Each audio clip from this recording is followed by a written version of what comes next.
Hi everyone, welcome to day 5 of our journey through the Celtic Saints, and today is the saint called St Kadmon, K-A-D-M-O-N, and he's known as the Bard of Christ.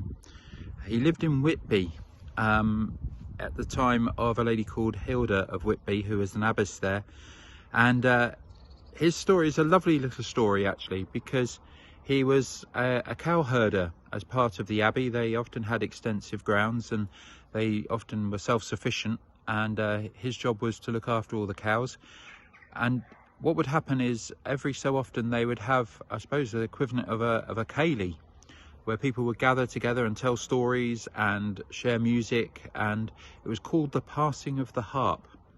And whenever this happened, Kadmon, being quite a shy gentleman, would retire and leave the room because he never knew quite what to say or how to say it. And many of us can feel like that when we see others who have got such gifts in the arts, whether music or poetry or whatever, storytelling. And that went on for some time until such time as he had a dream. And in his dream he received, if you like, a story from God about the beauty of creation, the wonder of creation.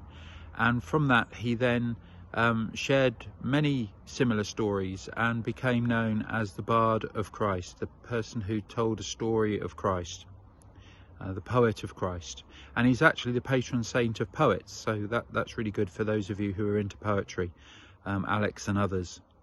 So what can we learn from this? Well, I'd like us to maybe go to another poet, in this case Francis of Assisi, who lived 600 years later, and he too learnt a lot from his dreams.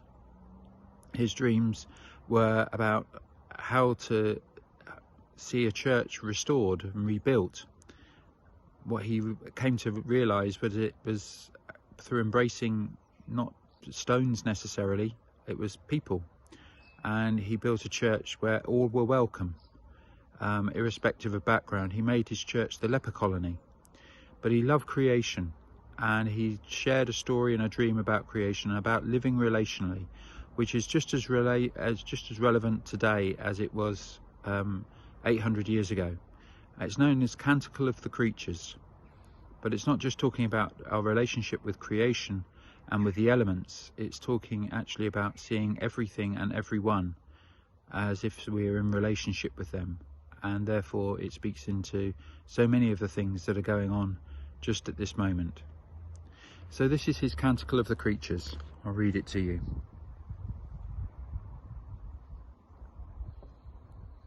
Most high, all-powerful, good Lord, you are the praises, the glory, the honour and the blessing. To you alone, Most High, do these belong. Praise to you, my Lord, with all your creatures, especially for Sir Brother Sun, who is the day and through whom you have given us light. He is beautiful and radiant with great splendour, and bears a likeness to you, Most High One. Praise be to you, my Lord, through Sister Moon and the stars. In heaven you form them clear and precious and beautiful.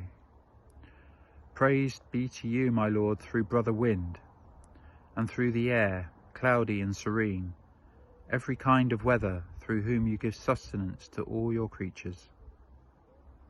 Praise be to you, my Lord, through Sister Water, who is very useful, humble, precious and chaste. Praise be to you, my Lord, through Brother Fire, through whom you light up the night, and he is beautiful and playful and robust and strong. Praise be to you, my Lord, through our Sister Mother Earth, who sustains and governs us, and who produces various fruits with colourful flowers and herbs. Praise be to you, my Lord, through those who give pardon for love of you, and bear infirmity and tribulation. Blessed are those who endure in peace, for by you, Most High, shall they be crowned. Praise be to you, my Lord, through our Sister Bodily Death, from whom no one living can escape. Woe to those who die in sin, but blessed are those whose death will find them in your most holy will, for the second death shall be nothing to them. Praise and bless my Lord, and give him thanks, and serve him always with great humility.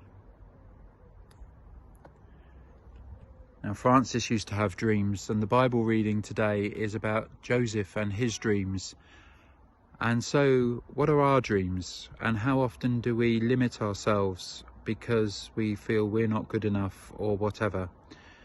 Whether it be Kadmon in the 6th century, whether it be Francis in the 12th century, whether it be us in the 21st century, maybe we need to let our dreams live a little bit stronger.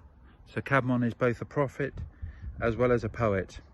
And I just want to close with the little blessing that the author David Cole gives for today. May the gifts of God flow through us out into the world. May you be open to God's use of you to fulfill all your dormant, unused gifts. And may you never limit what God wants to do through you by your own fear of what you may think you cannot do.